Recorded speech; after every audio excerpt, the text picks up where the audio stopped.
الحمد لله رب العالمين، والصلاة والسلام على سيد الأنبياء والمرسلين وعلى آله وأصحابه أجمعين। মহান আল্লাহ তাআলার সকল প্রশংসা, দরুদ সালাম বিশ্বনবী মুহাম্মদুর রাসূলুল্লাহ সাল্লাল্লাহু মুসলিম বিশ্বের মুসলিম মনীষার জগতের এক প্রজ্জ্বল নক্ষত্র, ক্ষণজন্মা মহান মনীষী, বহুমুখী প্রতিভার অধিকারী, বহুমুখী প্রতিভার বিস্ময়কর প্রতিভা, ইমামুল মাকুলাত ওয়াল মানকুলাত, হুজ্জাতুল ইসলাম, শাইখুত তাফসীর ওয়াল হাদিস, আল্লামা হাফিজ মাওলানা মুহাম্মদ ইলিয়াস রাহমাতুল্লাহি তাআলা আলাইহি, নব্বারাল্লাহু মারকাদাহু ওয়া তাআলাল জান্নাহ। তিনি এমন একজন ব্যক্তিত্ব ছিলেন, জন্মগতভাবেই তিনি মাদারজাত, যাদেরকে বলা হয় আল্লাহর ওলি। তিনি আধ্যাত্মিক জগতের দিক দিয়ে ওই স্তরের একজন আল্লাহর ওলি ছিলেন। তার প্রতিভা, তার জ্ঞান, এই বিষয়গুলো নিয়ে যদি আমরা আলোচনা করি, তাহলে আমরা দেখতে পাই যে তিনি জ্ঞানের এক মহাসমুদ্র ছিলেন। তিনি যখন প্লেটো, অ্যারিস্টটল, সক্রেটিস নিয়ে কথা বলতেন, দর্শন শাস্ত্র নিয়ে যখন তিনি কথা বলতেন, মনে হতো আল্লাহ তাআলা তার কলবের মধ্যে সক্রেটিস, প্লেটো, অ্যারিস্টটলের সকল জ্ঞান আল্লাহ তাআলা তার অন্তর জগতে প্রবেশ করে দিয়েছে। তিনি যখন পবিত্র কোরআনের উপর তাফসীর পেশ করতেন, বক্তব্য রাখতেন, তখন মনে হতো পবিত্র কোরআনের সকল জ্ঞানের বিশ্লেষণগুলো, ব্যাখ্যাগুলো আল্লাহ তাআলা তার কলবের মধ্যে প্রবেশ করে দিয়েছেন। তিনি এমনভাবে কথা বলতেন, যখন তার কথা আমরা শুনতাম, আমাদের অন্তরসমূহ মুহূর্তের মধ্যে পরিবর্তন হয়ে যেত। আমরা আমাদের অন্তরের পরিবর্তন লক্ষ্য করতাম। তার ইখলাস, আল্লাহর প্রতি তার ভয়, আল্লাহর প্রতি তার যে প্রেম, যে ইশক, যে ভালোবাসা, এটা তার প্রতিটি কথার মধ্যে, তার কর্মের মধ্যে এটা ফুটে উঠত। পবিত্র কোরআনুল কারীম আল্লাহ তাআলা তার এইসব নেক বান্দাদেরকে উদ্দেশ্য করে বলেছেন, আল্লাযীনা ইয়াযকুরুনাল্লাহা কিয়ামান ওয়া কুউদান ওয়া আলা জুনুবিহিম, তারা উঠতে, বসতে, শয়নে সব অবস্থায় আল্লাহকে স্মরণ করে। আল্লামা ইলিয়াস রাহমাতুল্লাহি তাআলা আলাইহির জীবনের মধ্যে আমরা দেখেছি, তিনি উঠতে, বসতে, শয়নে সর্ব অবস্থায় আল্লাহ স্মরণে নিমজ্জিত থাকতেন, মগ্ন থাকতেন। এবং দুনিয়াবী বিষয়সমূহ থেকে তিনি এতটাই বিমুখ ছিলেন যে পৃথিবীর কোনো চাকচিক্য তাকে কখনো আকর্ষিত করেনি, ওইদিকে তার কখনো মনোযোগও ছিল না। এবং দুনিয়াদার লোক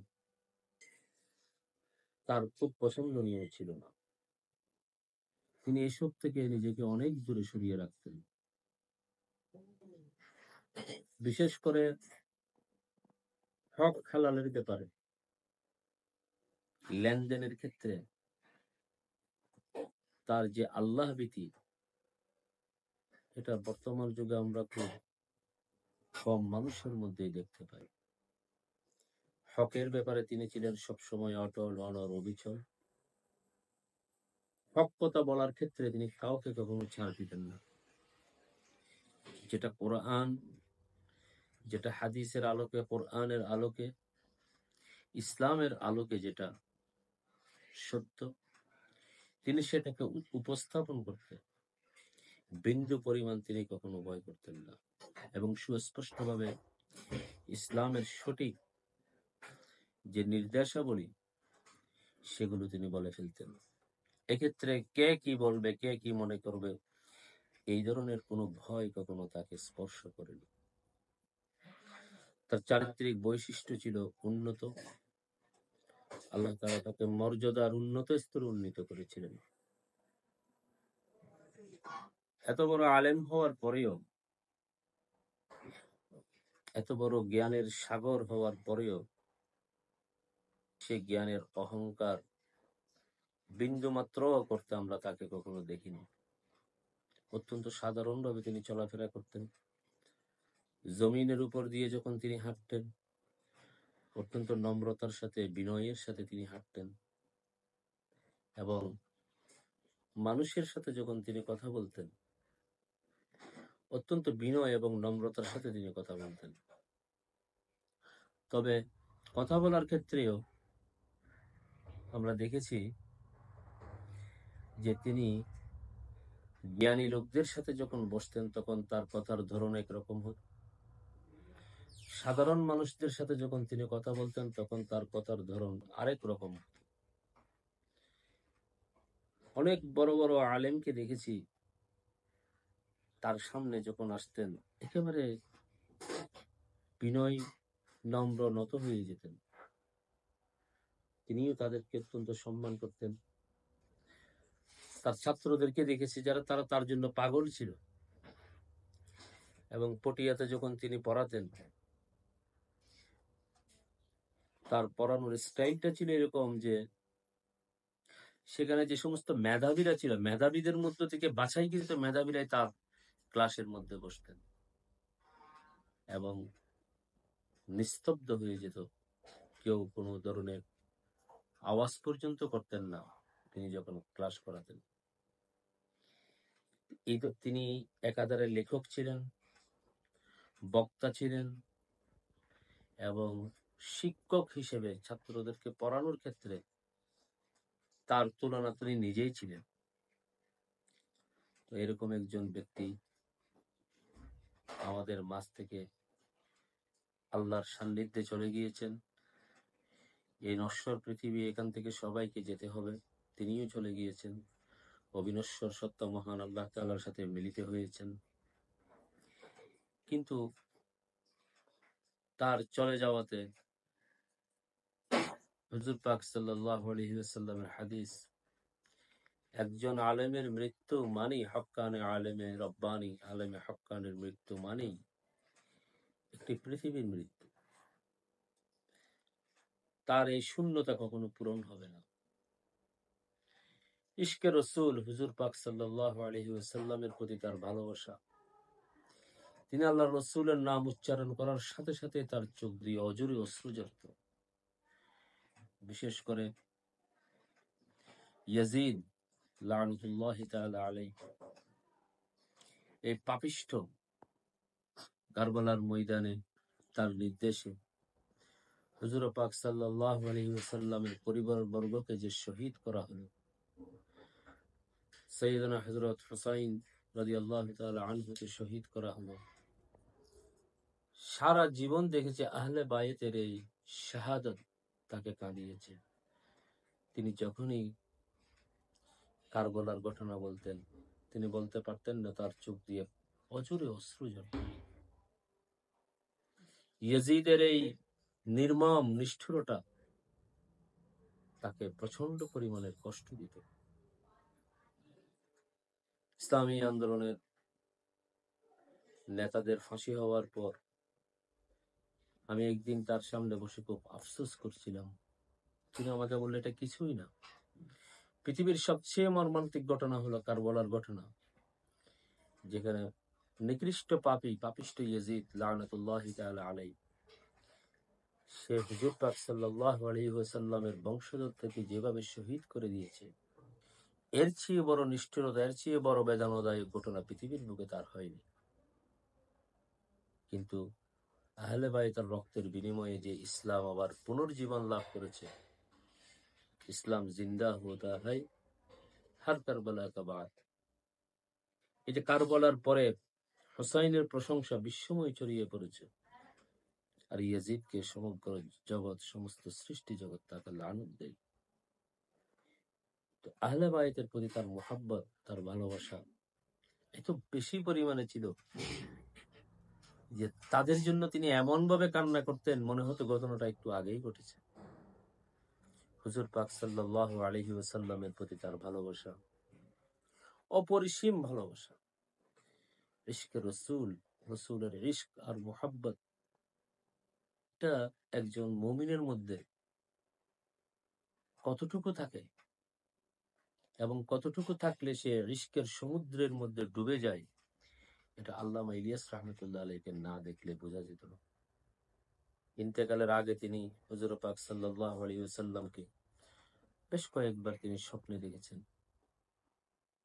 এটা হয়তো কোনো ইঙ্গিত ছিল যে তার আল্লাহর কাছে চলে যাওয়ার জন্য, এটা হয়তো কোনো ইঙ্গিত ছিল তিনি আর আমাদের মাঝে থাকবেন না।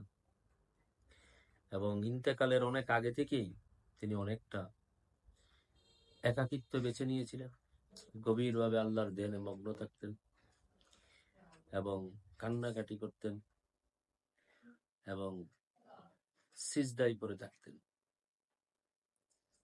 তো মুমিনদের যে চরিত্র আল্লাহ তাআলা পবিত্র কোরআনের মধ্যে উল্লেখ করেছেন, যে নেককার মুমিনগণ যারা ঈমান আনে এবং নেক আমল করে, ইন্নাল্লাযীনা আমানু ওয়া আমিলুস সালিহাত উলাইকা আসহাবুল জান্নাহ হুম ফিহা খালিদুন।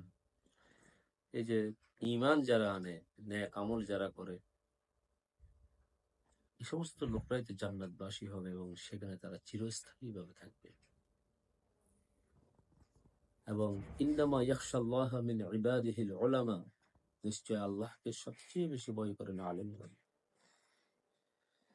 আল্লাহকে ভয় করা আলেমদের মধ্যে আমরা আল্লামা ইলিয়াস রাহমাতুল্লাহি তাআলা আলাইহির কোনো তুলনা আমরা খুঁজে পাই না।